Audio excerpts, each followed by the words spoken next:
আমি ধন্য যে আজকে আমাদের কোরআনে আলো ফাউন্ডেশন আজকে এই একটা বিশাল সমাবেশ এখানে করেছে এবং সুদূর মালয়েশিয়া থেকে এখানে আসছেন তেলাওয়াত করতে শিশু, আরো অনেকে তেলাওয়াত করবেন। ভাই, এটা কোনো উপকার নয়। তেলাওয়াত যত শুনবেন আত্মা তত শুদ্ধ হবে। তেলাওয়াত যেখানে হবে আল্লাহর রহমত সেখানে নেমে আসে। অর্থাৎ এখানে তেলাওয়াত হওয়া মানে এর কাছাকাছি পুরো কলকাতায় আল্লাহর রহমত আসুক, এই দোয়া। আমাদের অত্যন্ত যদি সময় থাকতো বসে আরো তেলাওয়াত শোনাইতো। একটা শিশু এত সুন্দর তেলাওয়াত করলেন, আমি সত্যি সত্যি ধন্য এবং বিস্মিত হয়ে গেছি। আপনারা ভাই তেলাওয়াত শুনুন। আমরা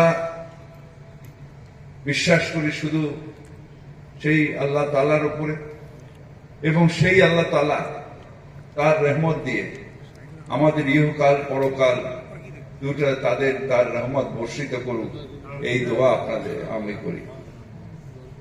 আরেকটা জিনিস, সেই ফাউন্ডেশনের কাছে আমার চাবার আছে, সেটা হচ্ছে এরকমই একটা অনুষ্ঠান করে আমরা বিশেষ করে ইসলাম ধর্মাবলম্বী মানুষেরা তারা যদি তেলাওয়াতের সাথে সাথে তার মানে এইটাকে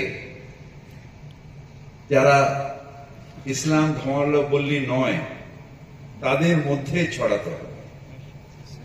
কারণ আমরা নিজেদের আল্লাহ তাআলার রহমত আমাদের আছে, আমরা জন্মগতভাবে ইসলাম নিয়ে জন্মেছি এবং ইসলাম নিয়ে জন্মার মানে আমাদের রাসূল আমাদের জান্নাতের পথ সুদৃঢ় করে দিয়েছে। যদি বড় কোনো অন্যায় না করি তাহলে ইসলাম নিয়ে জন্মানো মানে জান্নাতে পৌঁছে যাওয়া।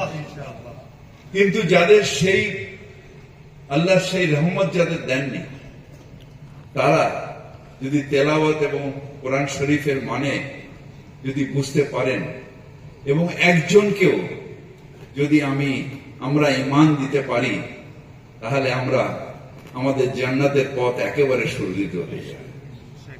আমরা নিজেরা মুসলিম ঘরে জন্মেছি, মুসলমান ঘরে বড় হয়েছি, আমাদের নামাজ আদব কায়দা সব আমাদের বেশিরভাগই মানুষের জানা। কিন্তু যারা দুর্ভাগ্য নিয়ে জন্মেছে, যারা ইসলাম নিয়ে জন্মায়নি, তাদেরও দাওয়াতে ইসলাম অর্থাৎ ইসলামের দাওয়াত দিয়ে তাদের মধ্যে ঈমান নিয়ে আসলে এটা আল্লাহ তাআলাকে খুশি করা হবে।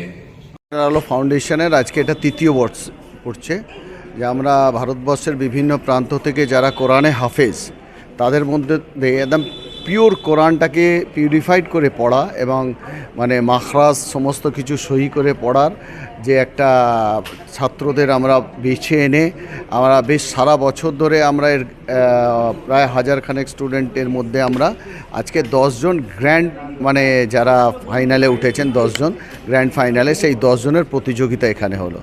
তাদের মধ্যে বিভিন্ন রাজ্য থেকে, কর্ণাটক থেকে এসছে, মধ্যপ্রদেশ থেকে এসছে, উত্তরপ্রদেশ থেকে এসছে, আসাম থেকে এসছে, আমার বাংলারও কিছু ছাত্র আছে। আউট অফ কান্ট্রি থেকে জাজ এসছেন এবং একজন স্পেশাল ইনভাইটি একটা বাচ্চা কারি এসছেন, স্পেশাল ইনভাইটি হিসেবে এসছেন।